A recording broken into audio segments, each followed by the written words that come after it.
Hindi ganyan ang tamang pagsulat, anak. Ano po ba dapat, inay? Dapat nagsisimula ka sa blue at nagtatapos ka din sa blue. Ganito dapat. Ganyan. Opo, inay. Punuin mo yung papel para matutunan mo yung gawin. Opo, inay.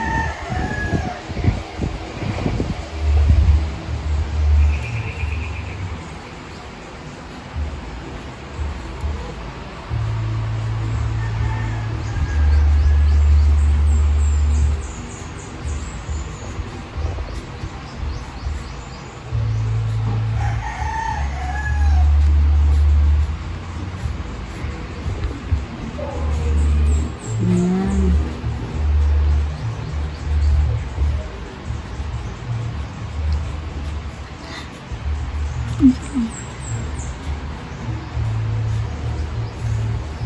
Ganyan.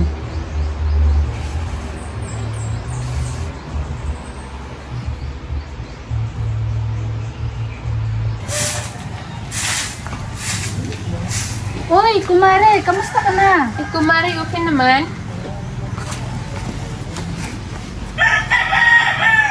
Anak, bumalik ka nga dito. Bakit po, inay? Di ba sinasabi ko sa'yo na kapag galing ka sa paaralan, dapat magmamano ka sa matatanda? Patawad po, inay. Nakalimutan ko. Mano po, inay? Mano po, ninang? Pasok ka muna dito sa bahay, kumare.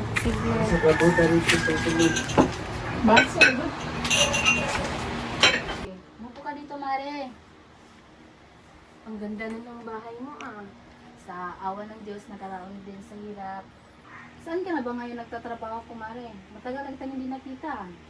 Hindi na ako pinapatrabaho ng asawa ko kasi kawanin ko na malapit na. Inay, magmerienda muna. Ito tayo. Ang bait ng anak mo ah. Tinuruan ko yan ng mabuting asal, kumare.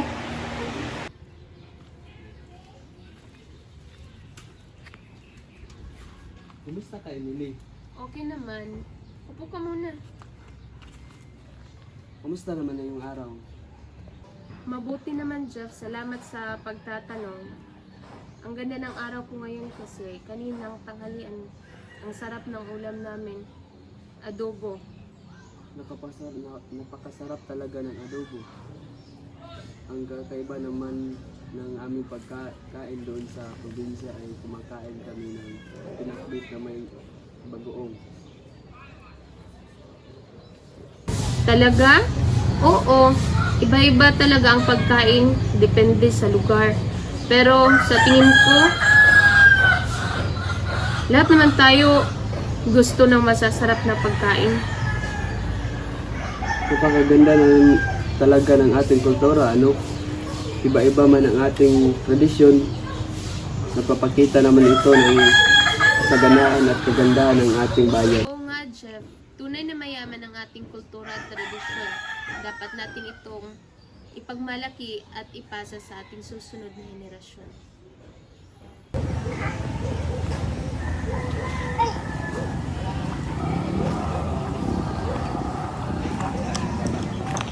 Kamusta ka, aking kaibigan? Ayos lang, kaibigan. Salamat sa pagtatanong. May ipinapagawa ka bang tradisyon sa pamilya ninyo ngayong Pasko? Oo. Tuwing Pasko, tradisyon na naming maglagay ng mga dekorasyon sa aming bahay namin at magluto ng mga masasarap na pagkain para sa aming pamilya. Talaga? Paano naman sa mga tradisyon niyo sa simbahan? Sa aming simbahan, mayroon kaming tradisyon, misa, o simbang gabi. Pagkatapos ng misa, kumakain kami ng mga puto, mga pagkain masasarap kasama ang aming pamilya at tsokolate sa labas ng simbahan. Ang ganda ng tradisyon nito. Talaga, napapanatili ninyo ang kahalagahan ng pamilya at pananampalataya sa inyong mga pagdiriwang? Oo, may tama ka nga, yan. Salamat sa pagtatanong aking kaibigan sa aking ibinabahaging tradisyon at karanasan. Walang anuman, kaibigan. Masaya rin akong nakausap kita. Magandang umaga, paring Ryan. Magandang umaga rin, paring Jeepert. Kumusta ka, paring Ryan? Kumusta inyong tribo? Mabuti naman, paring Jeepert. Kamakailan lang nagkaroon kami ng pagpupulong-pulong sa aming tribo upang pag-usapan ang mga bagong patakaran sa pagpaparami ng aming mga hayop sa kabundukan. Talaga? Ano ang iyong mga napagkasunduan ninyo? Isa sa mga bagong patakaran ay ang pagtatakda ng panahon ng pag-aalaga sa mga buntis na hayop upang masiguradong ligtas sila at ang kanilang mga anak. Napakahalaga talaga pag-alagaan ang ating mga hayop para sa kabuhayan ng ating tribo. Napansin ko rin nga na nagbabago ng ating paraan ng pag-aaral ng mga kasaysayan at alamat. Ano ang ginagawa ninyo tungkol dito? Oo, totoo yan, paring Jeepert. Nagtayo tayo ng isang bagong paaralan kung saan tinuturo natin ang mga sinunang alamat at kasaysayan ng ating tribo.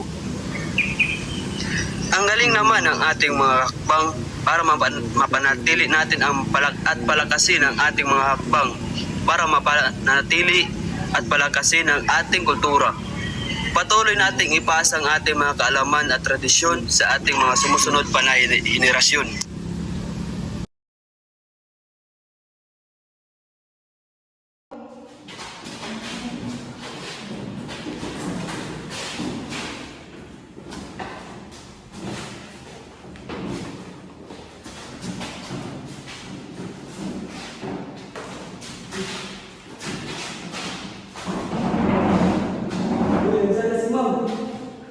Ina.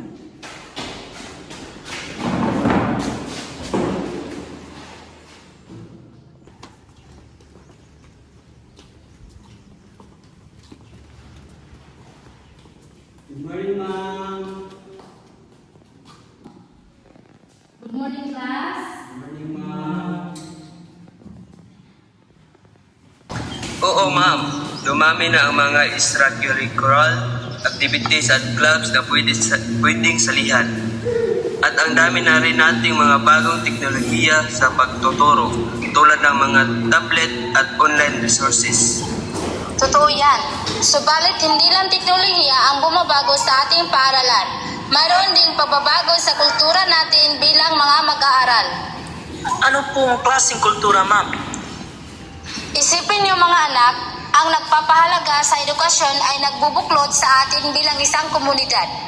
Ang ating pagiging responsable ay masigasig sa pag-aaral at bahagi na rin ng ating kultura. Tama po kayo, ma'am. Pati na rin na po ang mga kalagayan sa ating mga guro at kapwa estudyante. Iyan nga ang isa pang halimbawa ng kultura natin dito sa paaralan. Ang pagpapalaga at pagrespeto sa isa't isa ay napakalakas sa ating samahan. Sa gusto ng baso, murang-mura lang siya sa halagang 49. Ayan, 49. 49.75 lang po. Pero, ibibigay ko siya pag bumili kayo ng isang dosena, ibibigay ko siya ng 30 bawat isa. Ayan ho, maganda yan. Maganda ang quality ng baso ko po. Kaya, bili na po kayo. Maganda po yan, sosyalin, transparent po.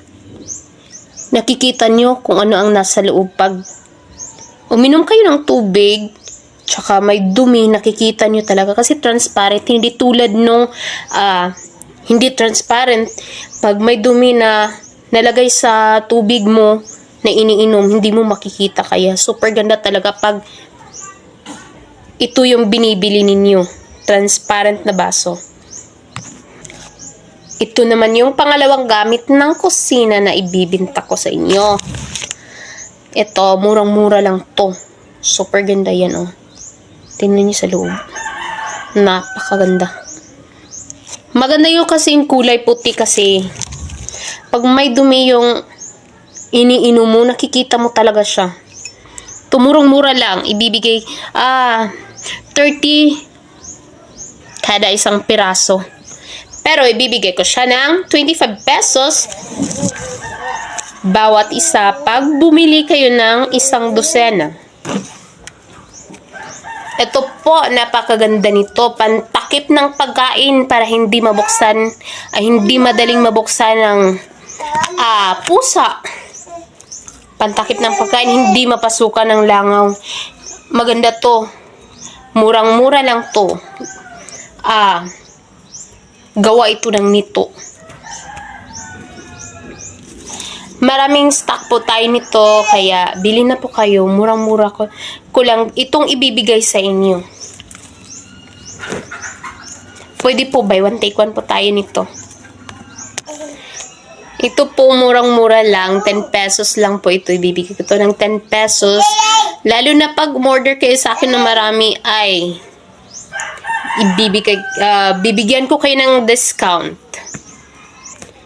Ginagamit ito pang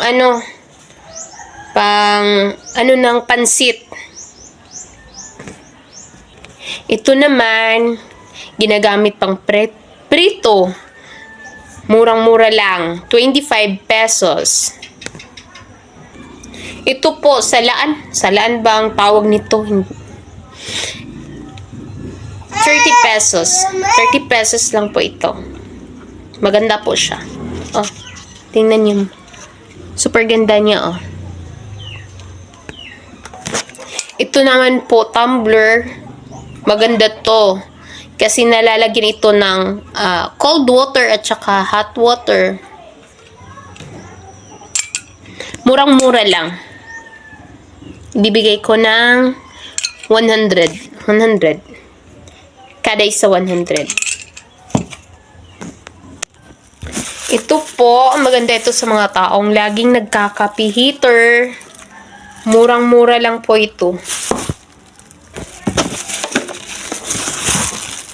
1.7 liter po